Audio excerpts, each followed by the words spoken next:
এই ছেলেটির নাম সানি। মারাত্মক লেভেলের একজন ব্রিলিয়ান্ট আর্টিস্ট হওয়া সত্ত্বেও সে যখন অভাবের সাগরে ডুবে পড়ে তখন সানি সিদ্ধান্ত নেয় এক ভয়ানক ক্রাইম করার।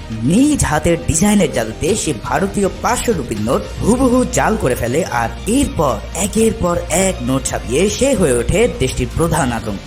কিভাবে সানি এই জাল টাকার নোট একদম পারফেক্ট ভাবে বানিয়েছিল আর শেষ পর্যন্ত সে কোন লেভেলে চলে যায় এটা জানতে হলে তোমাকে দেখতে হবে এই বছরে অ্যামাজন প্রাইমে রিলিজ হওয়া ওয়েব সিরিজ ফার্জিল এক্সপ্লেনেশন। এই ওয়েব সিরিজটি আমার ব্যাপক ভালো লেগেছে বিধায় অন্য চ্যানেলে এক্সপ্লেন থাকা সত্ত্বেও আমি এই চ্যানেলে এক্সপ্লেন করার লোক কোনোভাবেই সামলাতে পারলাম না। শেষে এমন সব টুইস্ট আর কাহিনীর ম্যারপ্যাচ রয়েছে যা রীতিমতো তোমাকে শক করে দেবে। তাই প্যাচাল না বাড়িয়ে চলো শুরু করে দিই আমাদের আজকের এক্সপ্লেনেশন।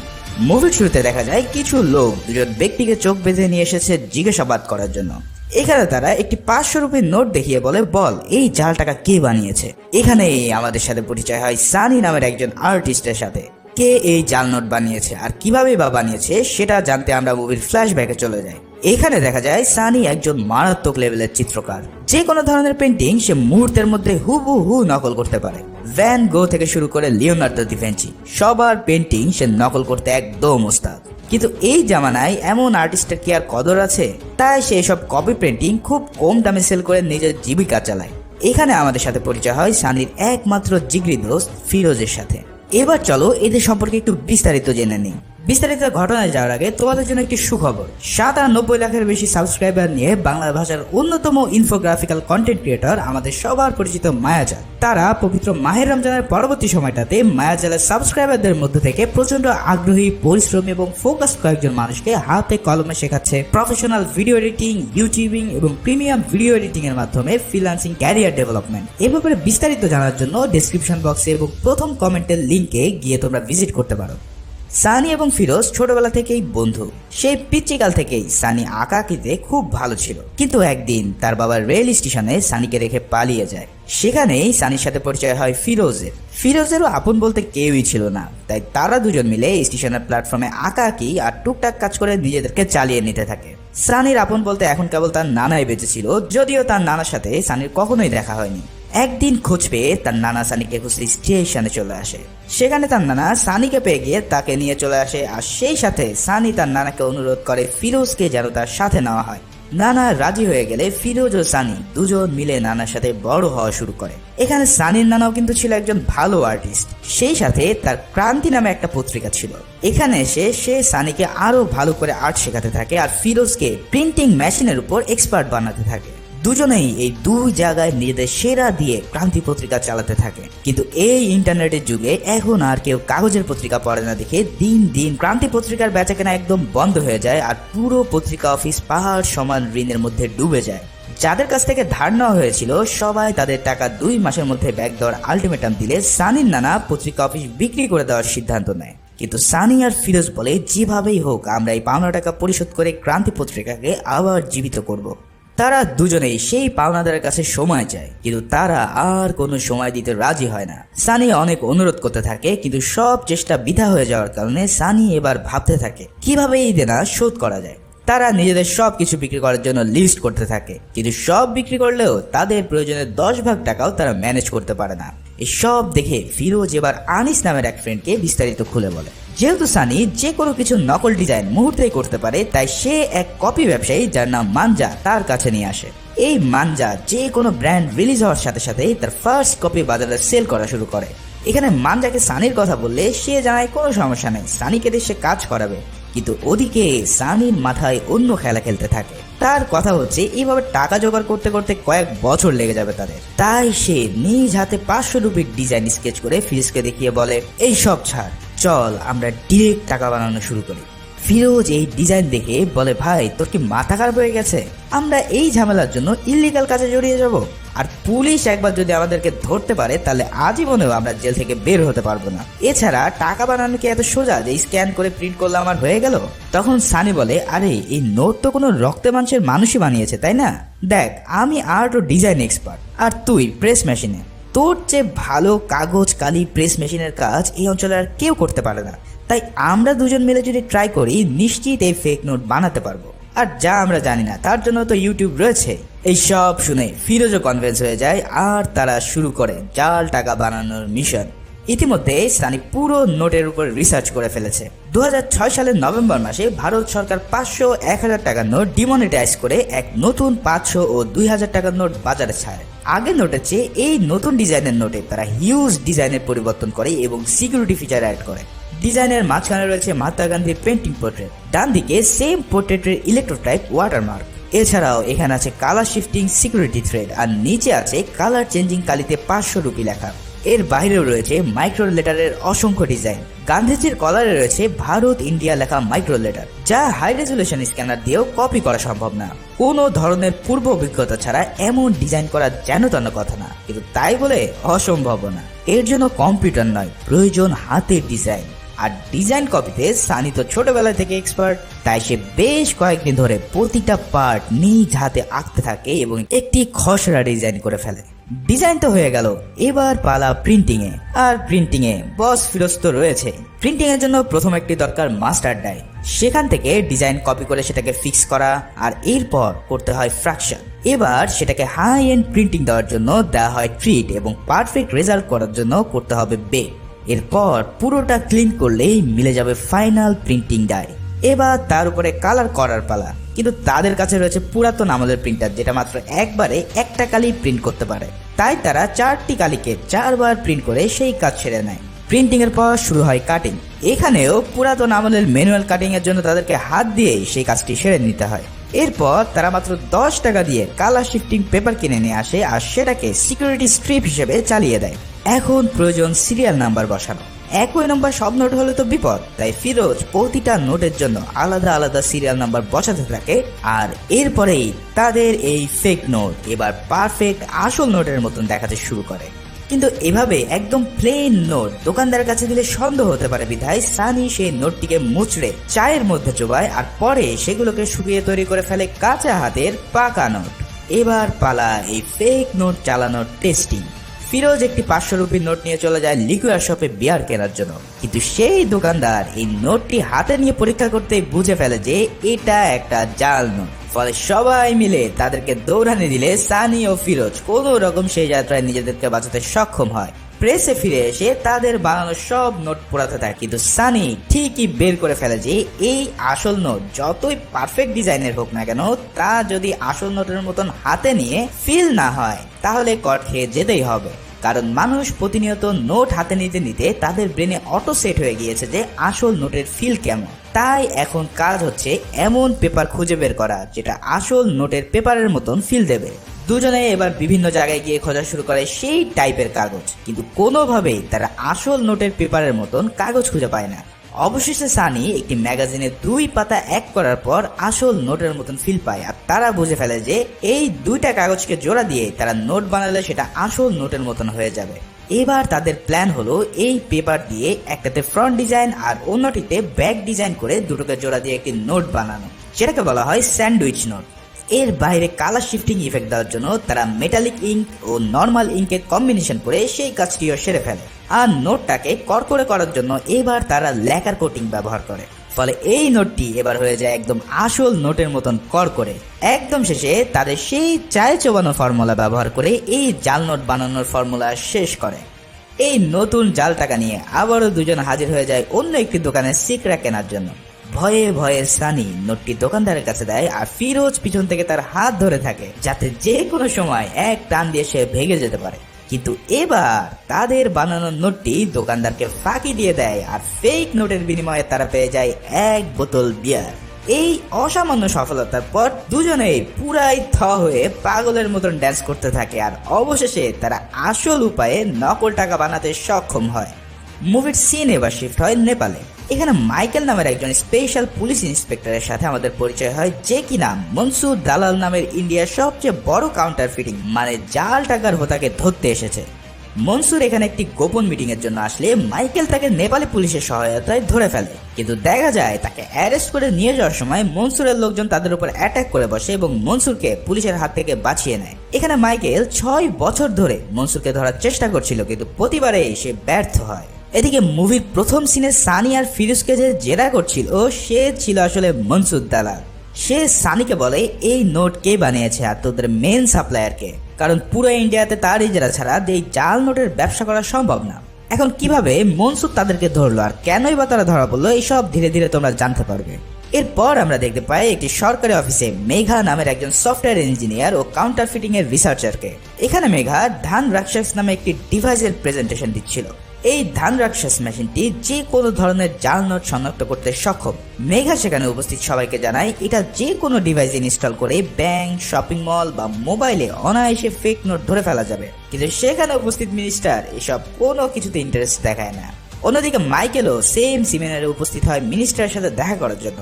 আসলে মাইকেলের একটি দক্ষ টিম ছিল এই কাউন্টারফিটিং চক্রকে ধরার জন্য, আর এই কারণে সে মিনিস্টারকে বারবার রিকোয়েস্ট করে একটি টিম দেওয়ার জন্য।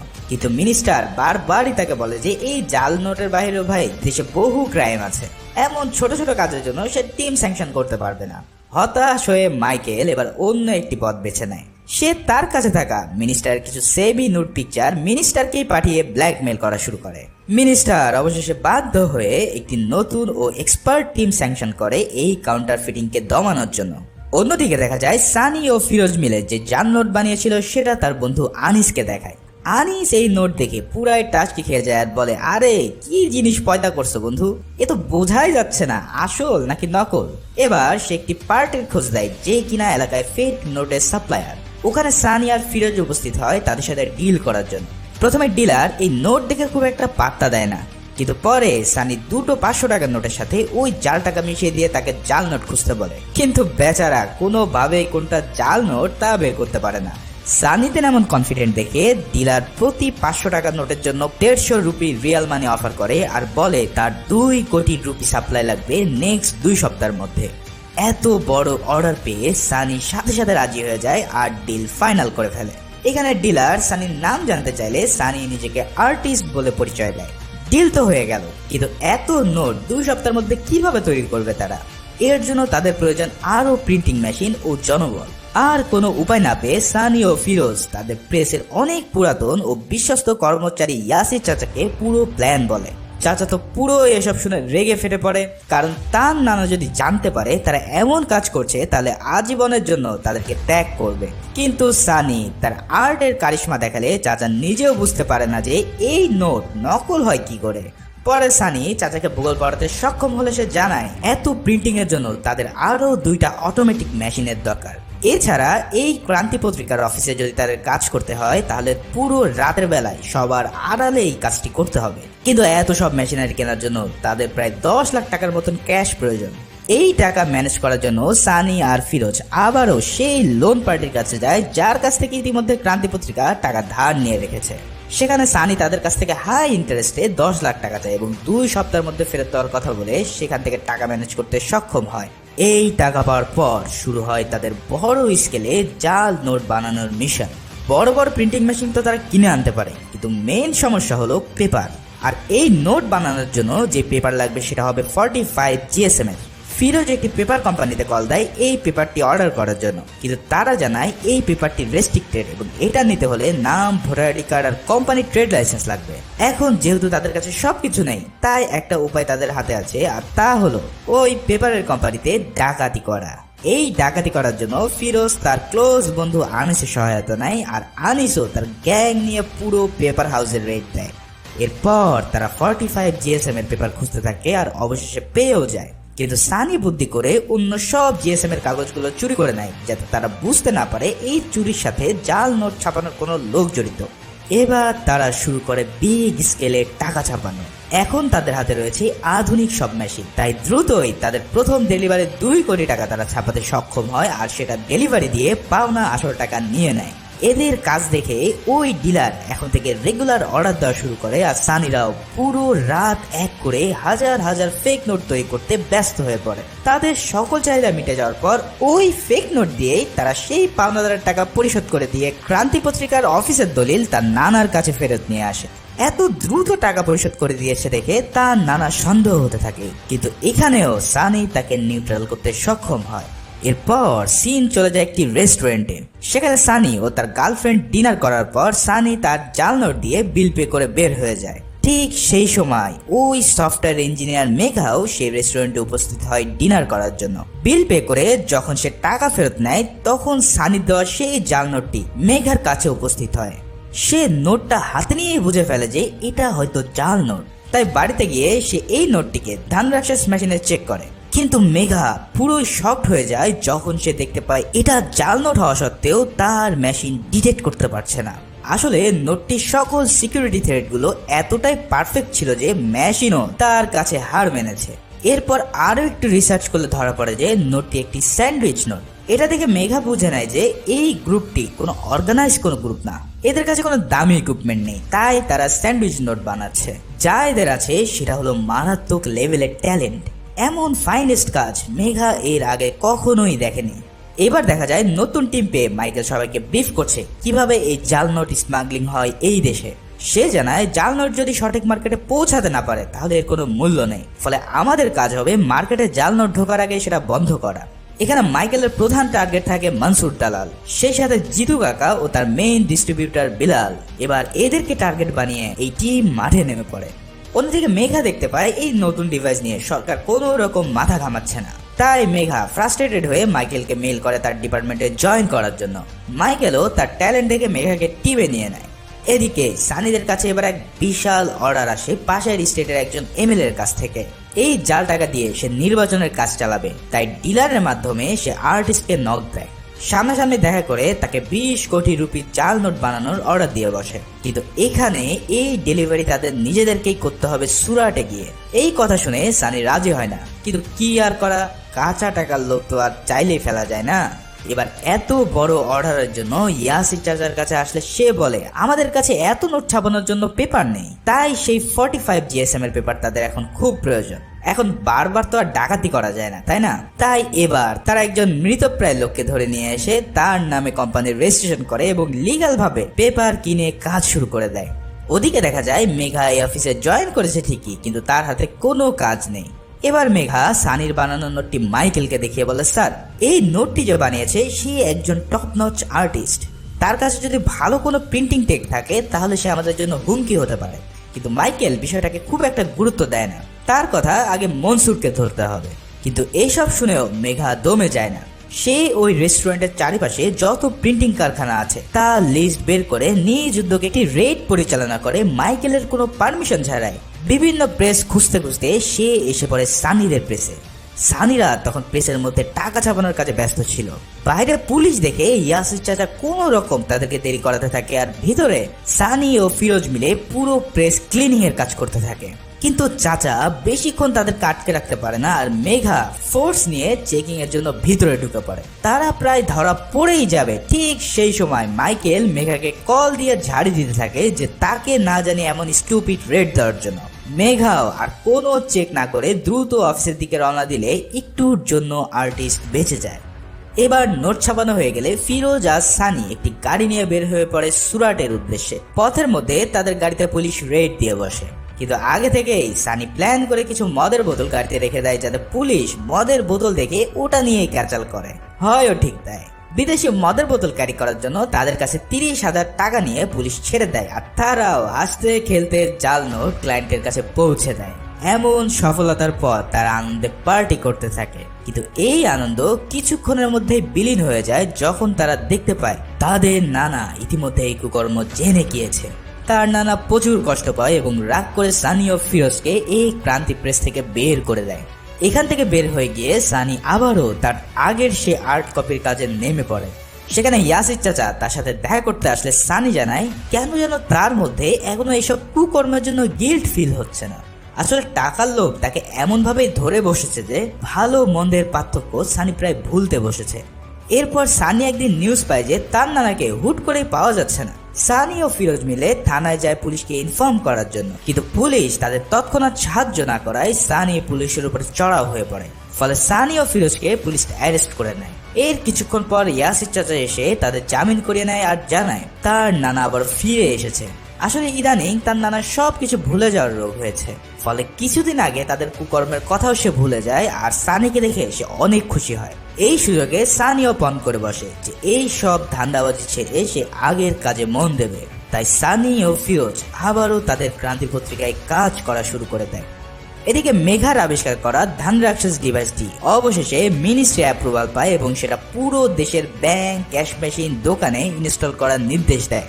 এর প্রভাবে দেশের বিভিন্ন অঞ্চল থেকে জাল নোট ধরা পড়ার নিউজ আসতে থাকে। একে একে বিভিন্ন সিন্ডিকেটের প্রধানরাও পুলিশের হাতে ধরা পড়া শুরু করে। এমন সাফল্য দেখে সবাই আনন্দিত হয় আর ভাবে যাক, অবশেষে এই কাউন্টারফিটিং চক্রকে তারা থামাতে সক্ষম হলো। এরপর সিন চলে যায় দুবাইয়ের মনসুর দালালের কাছে। বেচারার পুরো ধান্দা ইতিমধ্যে বন্ধ হয়ে যাওয়ার জোগাড় এই ধান রাক্ষস মেশিনের জন্য। কোনো পার্টি এখন তার এই বানানো জাল নোট নিতে চাইছে না। কিন্তু তখনই জিতু কাকা সানির বানানো 500 রুপির নোট তাকে দেখিয়ে বলে, দেখো, আর্টিস্ট নামের একটি ছেলে এই নোটটি বানিয়েছে, যেটা এই মেশিনও ডিটেক্ট করতে পারবে না। এটা দেখে মনসুর তো পুরাই টাসকি খেয়ে যায় আর বলে, এই আর্টিস্টকে তো আমার চাই। তাই পরের দিনেই তার টিমকে পাঠিয়ে দেয় সানি ও ফিরোজকে ধরে নিয়ে আসার জন্য। তাদের দুজনকে ধরে মনসুরের কাছে নিয়ে আসলে মনসুর একটি 2000 রুপির নোট সানিকে দেখিয়ে বলে, দেখো, এই নোটে কি সমস্যা আছে। সানি জানায়, এই নোটের পেপার তো টপ ক্লাস, কিন্তু এখানে যে মাইক্রো প্রিন্টিং আর ওয়াটারমার্ক আছে সেটাই সমস্যা আছে। এর জন্য কম্পিউটার নয়, আর্টিস্টের হাতের ছোঁয়া প্রয়োজন। এই সব শুনে মনসুর অনেক ইমপ্রেস হয় আর তাকে একসাথে কাজ করার জন্য অফার দেয়। মনসুর বলে, আমার কাছে আছে দুনিয়ার সবচেয়ে হাইটেক গেজেট আর তোমার কাছে আছে ডিজাইন পাওয়ার। দুজনে একসাথে কাজ করলে কেউ আমাদের থামাতে পারবে না। কিন্তু সানি জানায়, ইতিমধ্যে সেই সব কাজ থেকে দূরে চলে এসেছে আর নতুন করে সে কোনো কাজে হাত দেবে না। কিন্তু মনসুর তাকে হুমকি ধামকি ও টাকার লোভ দেখালে সানি ও ফিরোজ রাজি হতে বাধ্য হয়। এবার শুরু হয় তাদের 2000 রুপির নোট ডিজাইনের মিশন। এখানে সানি জানায়, এই 2000 রুপির নোটে যে ডিজাইন রয়েছে সেটা পুরোই অন্য লেভেলের। এর ডিজাইন ডিটেলিং এর পাশাপাশি 17টি আলাদা টাইপ ফেস রয়েছে, যেটা নকল করা এক প্রকার অসম্ভব। কিন্তু আর্টিস্ট বলে কথা, সানি দিন রাত এক করে ডিজাইন করতে থাকে আর ফিরোজ নতুন সব প্রেস মেশিন দেখে সেগুলো অপারেট করা শুরু করে। একের পর এক ডিজাইন করে তারা বারবারই এই ডিভাইসের কাছে ধরা পড়ে যায়। কিন্তু অনেকবার ট্রাই করার পর অবশেষে সানি সুপার নোট বানিয়ে ফেলতে সক্ষম হয়, যা এই ডিভাইসকেও চাকমা দিয়ে দেয়। এইসব দেখে তো মনসুর এই আর্টিস্টের প্রতি পুরাই ফিদা হয়ে যায় আর তার মেইন ডিস্ট্রিবিউটর বিলালকে ইনফর্ম করে। বিলালও এই নোট দেখে পুরাই শক হয়ে পড়ে আর বলে, এখন মার্কেট পুরাই খালি বস, এই নোট বাজারে ছাড়লে আমাদের ঘুরে দাঁড়াতে মাত্র কয়েক সপ্তাহ লাগবে। তাই শুরু হয়ে যায় দুনিয়ার সবচেয়ে পারফেক্ট 2000 রুপির জাল নোট ছাপানোর কার্যক্রম। এদিকে মাইকেল খোঁজ পায় যে বিলাল ইতিমধ্যে বাংলাদেশে অবস্থান করছে একটি বড় শিপমেন্টের জন্য। তাই সবাই রেডি হয়ে যায় বাংলাদেশের বর্ডারে গিয়ে তাকে অ্যারেস্ট করার উদ্দেশ্যে। কিন্তু এমন ওভারসিজ মিশনের জন্য মিনিস্টার তাকে কোনো রকম হেল্প করতে পারবে না বলে জানিয়ে দেয়। তাই মাইকেল বাধ্য হয়ে তিওয়ারিকে ফোন করে। এখন তোমাদেরকে বলে রাখি, এই তিওয়ারি হচ্ছে ফ্যামিলি ম্যান নামের একটি সিরিজের ক্যারেক্টার। আসলে দ্য ফ্যামিলি ম্যান এবং ফার্জি ওয়েব সিরিজের মধ্যে একটি ইন্টারনাল কানেকশন আছে। ফলে তিওয়ারি একটি আনঅথরাইজ মিশন ক্রিয়েট করে দেয় মাইকেলের জন্য। এখানে বাংলাদেশের বিজিবি জানায় তারা মাইকেলকে নো ম্যানস ল্যান্ডের বাইরে ঢোকার অনুমতি দিতে পারবে না। কিন্তু দেখা যায় বিলাল বুঝে ফেলে তাকে ধরার জন্য সবাই ফাঁদ পেতে রেখেছে, তাই সে বর্ডারে না গিয়ে ব্যাক করতে থাকে। এটা বুঝে ফেলে মাইকেল বিজিবির অর্ডার অমান্য করে তার মিশন স্টার্ট করে দেয় আর অনেক খড়িকাঠি পুড়িয়ে বিলালকে ধরতে সক্ষম হয়। বিলালকে একটি ডার্ক সাইডে নিয়ে গিয়ে মাইকেল তাকে জেরা করতে থাকে যে মনসুর কই। কিন্তু বিলাল যথারীতি স্বীকারোক্তি না দিলে তার পায়ে গুলি করে দেয় মাইকেল। ফলে জীবন বাঁচানোর তাগিদে বিলাল সব বলতে রাজি হয়ে যায়। বিলালের কাছ থেকে পাওয়া জাল নোট নিয়ে ওই ডিভাইসে চেক করতে গিয়ে মাইকেলের মাথা পুরোই ঘুরতে থাকে, কারণ এই নোট যে জাল সেটা কোনোভাবেই ধান রাক্ষস ডিটেক্ট করতে পারছে না। তার মানে এই নোট দেশে ঢোকার আগেই মনসুরকে যেভাবেই হোক থামাতে হবে। অন্যদিকে মনসুরের কাছে খবর চলে আসে যে বিলাল আটকা পড়েছে। এখন এই প্ল্যানে বিলালের রিপ্লেসমেন্ট লাগবে, তাই সে সরাসরি ইন্ডিয়া চলে আসে সানিকে বিলালের রিপ্লেসমেন্ট হিসেবে জয়েন করানোর জন্য। সানি এতে রাজি হয়, কিন্তু ইয়াসির চাচা তাকে বারবার মানা করতে থাকে যে মনসুরের সাথে না যাওয়ার জন্য।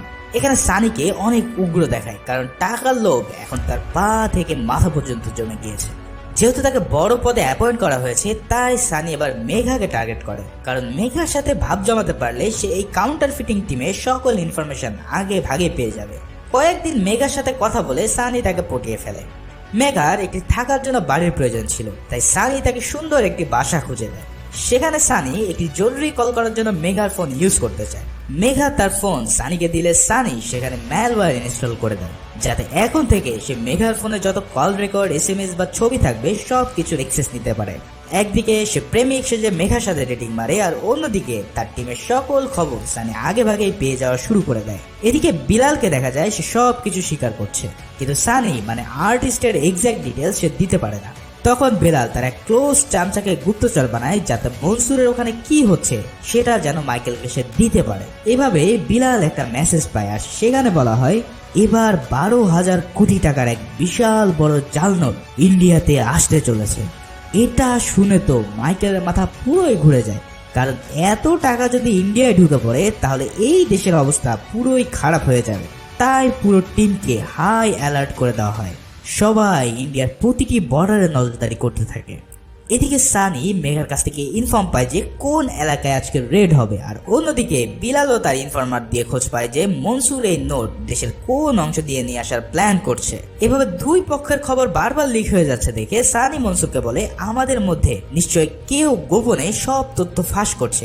আর অন্যদিকে মাইকেলও তার টিমের সবার মোবাইল ফোন সিজ করে চেক করতে থাকে যে কার কাছ থেকে ইনফরমেশন লিক হচ্ছে, কিন্তু মেঘার ফোন চেক করেও মাইকেল কিছুই বের করতে পারে না। এভাবে অনেক চোর পুলিশ খেলার পর খালি মনসুর আর সানি মিলে একটি প্ল্যান করে যে তারা তর্জনস নামের একটি পোর্ট দিয়ে এই বিশাল টাকা দেশে নিয়ে আসবে, যেটা আর্মস ডিলাররা অস্ত্র প্রচারের জন্য মাঝে মাঝে ব্যবহার করে থাকে। যেহেতু টাকার পরিমাণ 12,000 কোটি, তাই এত নোটের জন্য বিশাল বড় কার্গো প্রয়োজন। তাই এবার তারা বুদ্ধি করে দেশের বিভিন্ন অঞ্চল দিয়ে 1 কোটি 5 কোটি টাকা পাচার করতে থাকে, যাতে করে সেগুলো ধরা খেয়ে যায়। আর সবাই ভাবে তারা কোনোভাবেই দেশে টাকা নিয়ে আসতে পারছে না। এমন করে পুলিশদেরকে বিজি রাখে এই টিম, আর সানি ও ফিরোজ মিলে একটি শিপে করে এই জাল নোট নিয়ে দুবাই থেকে রওনা দেয় দেশের উদ্দেশ্যে।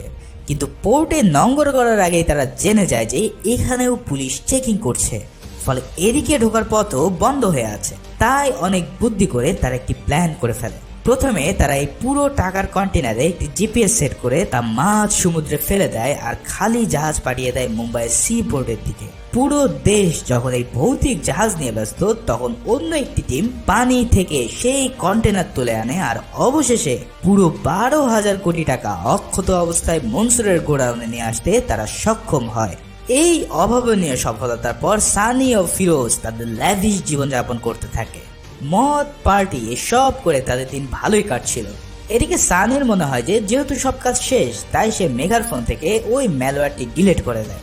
এখানে মেঘা সানিকে কিছু জাল নোটের কালেকশন দেখায়। সেখানে পৃথিবীর সব ভয়ানক জাল নোট দেখিয়ে মেঘা বলে এরা যতই এক্সপার্ট হোক না কেন একদিন না একদিন ধরা পড়েই যায়, কারণ আর্টিস্ট সবসময় তার নিজের আইডেন্টিটি এই আর্টের মধ্যে লুকিয়ে রাখে, আর এটাই তাদের মেইন উইকনেস। এখানে সানির তৈরি 500 রুপির নোট দেখিয়ে মেঘা বলে যে এটা আমার সবচেয়ে ফেভারিট একটি কাজ। তখন সানি মনে মনে আরো বেশি ইন্সপায়ার্ড হয়ে পড়ে। এবার মাইকেল মিনিস্টারের কাছে গিয়ে পুরো 12,000 টাকার কাহিনী বললে সে পুরোই ভরকে যায়, কিন্তু মিনিস্টার বলে তোমাদের তো মেশিন রয়েছে, সেটা দিয়ে তো ডিটেক্ট করা যাবে তাই না? কিন্তু মেঘা জানায় এই সুপার নোট এতই পারফেক্ট যে এটাকে এই ডিভাইসও ডিটেক্ট করতে পারছে না। এই নোট নকল কিনা এটা ডিটেক্ট করার একমাত্র উপায় হচ্ছে এটাকে পুড়িয়ে ফেলা, কারণ এই নকল নোট পোড়ালে সেটাতে লাল রঙের আগুনের শিখা জ্বলবে। এই সব দেখে মিনিস্টার এবার মহা ঝামেলায় পড়ে যায়। সে জানায় যেভাবেই হোক ইলেকশনের আগে এই নোট ডিস্ট্রিবিউশন তাদের থামাতেই হবে। অন্যদিকে এত বেশি পরিমাণ নোট হওয়ার কারণে দিনের পর দিন পার হয়ে গেল সেগুলো খুব একটা বেশি ডিস্ট্রিবিউট করতে পারে না সানি আর ফিরোজ। এই সব দেখে মনসুর তাদের উপর ঝাড়ি মারা শুরু করে দেয়, কারণ দ্রুত ডিস্ট্রিবিউট না করতে পারলে যে কোনো সময় তারা কট খেয়ে যাবে। সানি ছোট ছোট অনেক জায়গায় ডিস্ট্রিবিউট করতে থাকে, কিন্তু সেটা পুরো টাকা 10 ভাগের 1 ভাগও না। এদিকে মেঘা একদিন সব নোট ভালো করে পরীক্ষা করে জানতে পারে যে সেই আগের 500 রুপি আর এবারে 2000 রুপি সুপার নোট সেম একজন ডিজাইন করেছে। সে ভালো করে পরীক্ষা করে দেখেছে যে দুটো নোটেই খুব সূক্ষ্মভাবে ইংরেজি হরফে এস লেখা রয়েছে, যেটা এই আর্টিস্টের একটি সিগনেচার মার্ক। তার মানে অনেক আগেই যাকে ছোট জাল নোট বানানোর জন্য টিম ইগনোর করেছিল, এবার সেই 12,000 কোটি টাকার কারসাজি করছে। এখানে মেঘা আরো জানায় এই 500 রুপির নোট কিছুদিন আগে সুরাটের এক এমএলএর বাড়িতে রেড দিয়ে পাওয়া গিয়েছে। যদি তাকে জিজ্ঞাসা করা যায় তাহলে হয়তো এই মেন হোতাকে আমরা পেয়ে যাব। এই সব শুনে মাইকেল সোজা চলে যায় সুরাটের এমএলএর কাছে। সেখানে গিয়ে মাইকেল তাকে জাল নোটের মামলা থেকে রেহাই দেওয়ার অফার দেয়, বিনিময়ে সে ওই নোটের কারিগরের হদিস চায়। এমএলএ রাজি হয়ে যায়, কিন্তু এই মামলা খারিজ করার জন্য মন্ত্রী পরিষদের হাত লাগবে। কিন্তু মিনিস্টার তো আর এটা সোজা আঙ্গুলে করবে না, তাই মাইকেল বুদ্ধি করে মিডিয়াকে এই 12,000 কোটি টাকার জাল নোটের খবর লিক করে দেয়। ফলে মিনিস্টার এবার ব্যাপক গ্যাড়াকলে পড়ে যায় আর বাধ্য হয় সুরাটের এমএলএ কে মামলা থেকে খারিজ করে দেওয়ার জন্য। বিনিময়ে সে আর্টিস্টকে জীবিত অ্যারেস্ট করতে চায়। এখন সুরাটের এমএলএ তো মহা খুশি, তাই সে ওই ডিলারকে কল দিয়ে বলে আর্টিস্টের সাথে কানেক্ট করে দিতে, কারণ বিশাল এক অর্ডার আছে। ডিলার ফিরোজকে 100 কোটি টাকার অর্ডার দেয় এবং বলে এই ডেলিভারি স্বয়ং আর্টিস্টের উপস্থিতিতে করতে হবে। এই সব শুনে সানি সাথে সাথে না করে দেয়, কারণ ইতিমধ্যেই তার কেন জানি সন্দেহ হচ্ছে। কিন্তু ফিরোজ নাছোড়বান্দা, এমনিতে তাদের গোডাউনে এখনো অনেক নোট পড়ে আছে, তাই সে এই ডিল করেই ছাড়বে। বন্ধুত্বের খাতিরে সানিকেও বাধ্য হতে হয় এই ডিল ফাইনাল করার জন্য। ফিরোজ কি আর জানে তাদের কপালে কি ঘটতে যাচ্ছে সামনে। এবার পুরো ইউনিট এক বিশাল জাল সেট করে তাদেরকে ধরার জন্য। তাদের এই টাকা ডেলিভারি করার কথা একটি শপিং মলে। সেখানে মাইকেলের টিম আগে থেকে পুরো প্রস্তুতি সেরে ফেলে। প্ল্যান হয় মেঘা যাবে ডিল করার নকল টাকা নিয়ে আসতে, আর বাকিরা সবাই তাদেরকে ক্যাচ করবে। কিন্তু তারাও তো আর জানে না যে এই মেঘার আশিকি হলো সেই আর্টিস্ট। সানি আর ফিরোজ এক গাড়ি ভর্তি নোট নিয়ে হাজির হয় শপিং মলের বেসমেন্টে। সেখানে দুজন দুদিকে অবস্থান নেয় আর ফোন দিয়ে এমএলএ কে জানায় তারা এসে পড়েছে। পুরো টিম রেড অ্যালার্ট হয়ে বেসমেন্টের দিকে রওনা দেয়। কিন্তু মেঘা যখন সানির গাড়ির সামনে চলে আসে তখনই সানি বুঝে ফেলে তারা ফাইনাল ট্র্যাপে পড়েছে এবং এবার বাঁচার কোনো উপায় নেই। সাথে সাথে সানি তার ক্যাপ পরে নেয়, ফলে মেঘা দূর থেকে তার ফেস আর দেখতে পায় না। এরপর সানি ফিরোজকে কট খাওয়ার কথা বলে তারা দুজনেই সেখান থেকে পালিয়ে যাওয়া শুরু করে। যথারীতি মাইকেলের টিমও তাদের পিছু নেয়।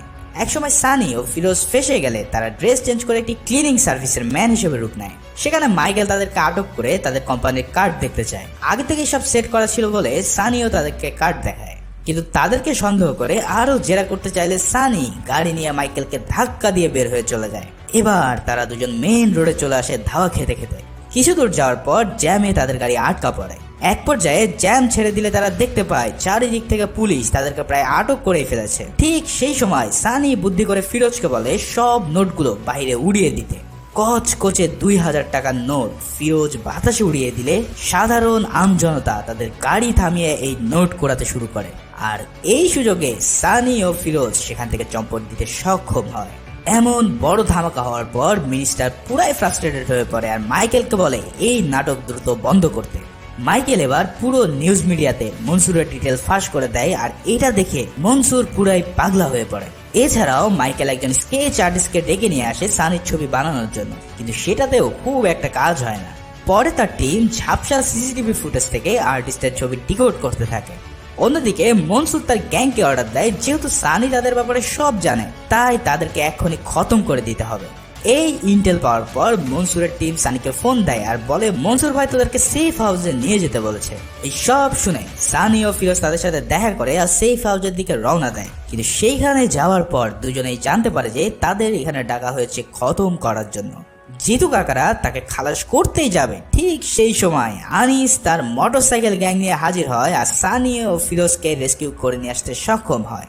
এইসবে ফ্রাস্ট্রেটেড হয়ে মনসুর এবার সানির ক্রান্তি পত্রিকার অফিসে আগুন লাগিয়ে দেয় আর সেখানেই তার নানাকে জ্যান্ত পুড়িয়ে মারে। ফিরোজ ও সানি এলাকা ছেড়ে নেওয়ার প্রস্তুতি নিচ্ছিল, কিন্তু তখনই এই নিউজ পেয়ে সানি ফিরোজকে রেল স্টেশনে চলে যেতে বলে আর জানায় আমি একটা ছোট্ট কাজ করে সময় মতোই ফিরে আসছি। এই বলে সানি সোজা চলে যায় সেই জাল নোট রাখার গোডাউনে। সেখানে সানি উপস্থিত হয়ে একের পর এক সব মনসুরের চালাদের মেরে ফেলে আর জিতু কাকাকে দিয়ে নোট রাখার ভল্ট খুলে ফেলে। এবার সানি লাইভ ভিডিওতে কল দেয় মনসুরকে আর বলে সবই ঠিক ছিল, কিন্তু আমার নিরপরাধ নানাকে মারা ঠিক ছিল না। এই বলে সানি সেই নোটগুলোতে পেট্রোল ঢেলে দেয় আর মনসুরের সামনে পুরো নোটের পাহাড়ে আগুন ধরিয়ে দেয়। মনসুর এই দৃশ্য দেখে পাগলের মতন প্রলাপ করতে থাকে। চোখের সামনে তার সাম্রাজ্য চলছে আর অন্যদিকে সানির ফেসও ইতিমধ্যে ডিকোড হয়ে গিয়েছে। সেই সাথে ফিরোজ তার জন্য অপেক্ষা করছে স্টেশনে। কি হতে চলেছে এরপর? মনসুর কি তাকে ছেড়ে দেবে, কিংবা মেঘাই বা তার ফেস দেখার পরে কেমন রিয়াক্ট করবে? এই সব মিস্ট্রি ঝুলিয়ে রেখে এই ওয়েব সিরিজের সিজন 1 এখানেই শেষ হয়। এই বছরের শেষের দিকে এই সিরিজের দ্বিতীয় সিজনে মিলবে এই সব প্রশ্নের উত্তর, আর তখন আমিও হাজির হব তার এক্সপ্লেনেশন নিয়ে। এই ওয়েব সিরিজের এক্সপ্লেনেশন কেমন লাগলো তা জানাতে ভুলো না। আসলে পুরো 8 ঘন্টার ওয়েব সিরিজকে এত ছোট করে এক্সপ্লেন করা খুব কঠিন। এখানে অনেক ইভেন্টস আমি স্কিপ করে গিয়েছি যেগুলো আমার কাছে সিরিজের মেইন থিমের সাথে খুব একটা ইম্পর্টেন্ট মনে হয়নি। একটা ওয়েব সিরিজের অনেকগুলো লেয়ার থাকে, তাই আমার সাজেশন থাকবে সম্ভব হলে পুরো সিরিজটি একবার দেখে নিও। অনেক ভালো একটা সময় কাটবে, এটাতে কোনো সন্দেহ নেই। ভিডিওটি ভালো লাগলে একটি লাইক করতে ভুলো না, আর নতুন হলে সাবস্ক্রাইব করে পাশেই থেকো। সবাই ভালো থাকো, সুস্থ থাকো, ধন্যবাদ।